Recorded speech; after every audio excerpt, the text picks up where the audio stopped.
Asus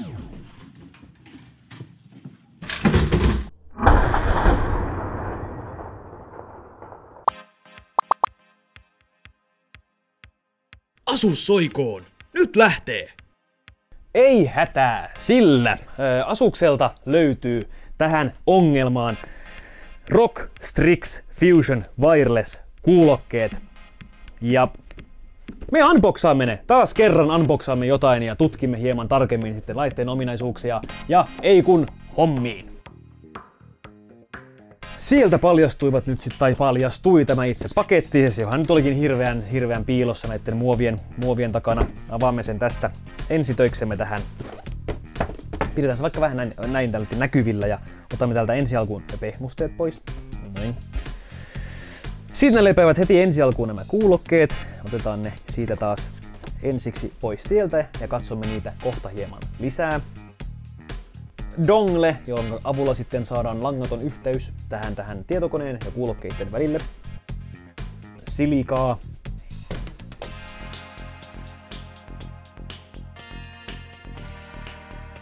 Vaihtopehmusteet. Kyllä ne on vaihtopehmusteet. Tuli joku aivopiero, mitä nyt ei sinänsä minun videossani hirveästi yleensä näy. Sieltä alhaalta löytyy vielä pieni musta laatikko. Tän tuo takaisin. Sitten sieltä löytyy USB-johto ja tällä sitten saadaan kytkettyä tai siis pistään kuulokkeet kiinni koneeseen ja saadaan ladattua kuulokkeita ja käytettyä niitä siinä samalla. Quick Start Guide eli käyttöönotto näihin kuulokkeisiin. Ja sitten sieltä löytyy vielä VIP-member eli VIP-jäsenen takuuohje, lirpake. Siinä nyt sitten näkyvät nämä itse kuulokkeet. Ulkonäköhän on samanlainen näiden muiden Fusion-kuulokkeiden kanssa ja täältä löytyy tämä samanmuotoinen sivupalikka ja sitten löytyy tämä kiiltämä, mikä muissa kuulokkeissahan tuolla ovat nuo RGB tai siis LEDit ja RGB-LEDit riippuen vähän mallista, mutta tässä kuulokkeissa sieltä löytyy vain tuollainen kiiltävä pinta, LEDiähän siellä ei ole. Samoin sanka ja pehmusteet ovat samaa muottia. Se mikä tässä pistää ainakin ensimmäisenä nämä kaikki nähdään silmään, niin tämä pinta tässä sivussa ei ole sellaista kiiltävää materiaalia, vaan on tämmöinen tavallisempi harmaa hieman matta pinta. Muuten kuulokkeet ovat täsmälleen samanlaiset. Täällä on pieniä yksityiskohteita näillä kuulokkeiden reunoilla.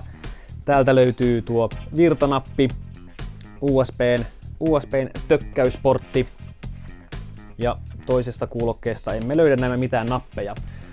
Mikrofoni on tuttuun tyyliin täältä vasemmasta kuulokkeesta tuohon nassun eteen. Ja tämä mikrofonihan aktivoituu, kun se vedetään täältä ulos ja sulkeutuu, kun se laitetaan takaisin kiinni.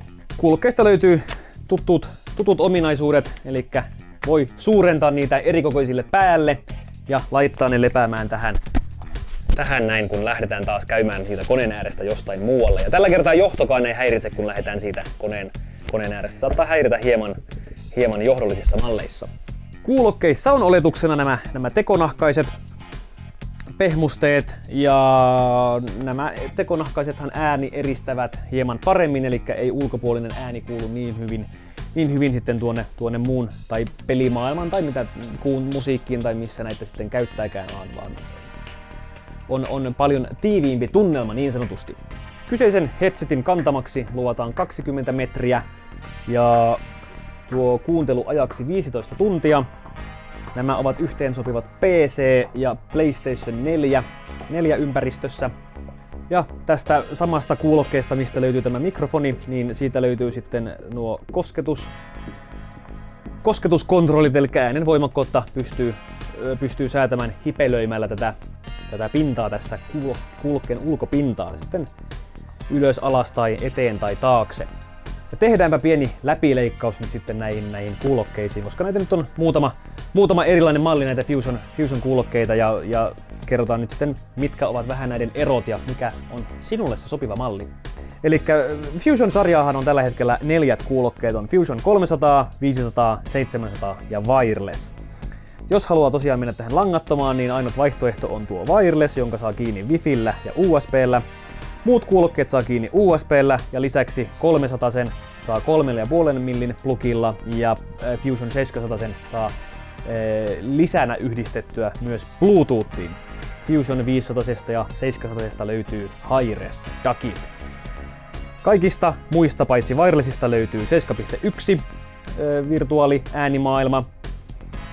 LEDit löytyvät kaikista muista paitsi wireless langattomista kuulokkeista. 300 ne ovat kylläkin vain punaiset. Ja kosketuskontrollit löytyvät kaikista muista paitsi Fusion 300 mallista. Ja yhteensopivuus mallisarjoilla on Fusion 300 on PC, Mac, PlayStation, mobiili 3,5 millin plugin kanssa ja Xbox. 500 on PC, Mac, PlayStation 4 ja Switch. 700 PC, Mac, PlayStation, Switch ja mobiililaitteet Bluetoothilla. Ja Fusion Wirelessin yhteensopivuus on sitten PC ja PlayStation 4. Kyseessä oli siis Asuksen ROG Strix Fusion Wireless-kuulokkeet. Se oli nyt sitten tämän Fusion-sarjan viimeinen osa ja tässä sen takia käytiin nyt hieman läpi mitä kaikkea tai millainen kirjo tämä Fusion-sarja nyt oikein on. Mutta me lopettelemme näihin tunnelmiin ja palaamme taas ensi kerralla, joten se on hei hei!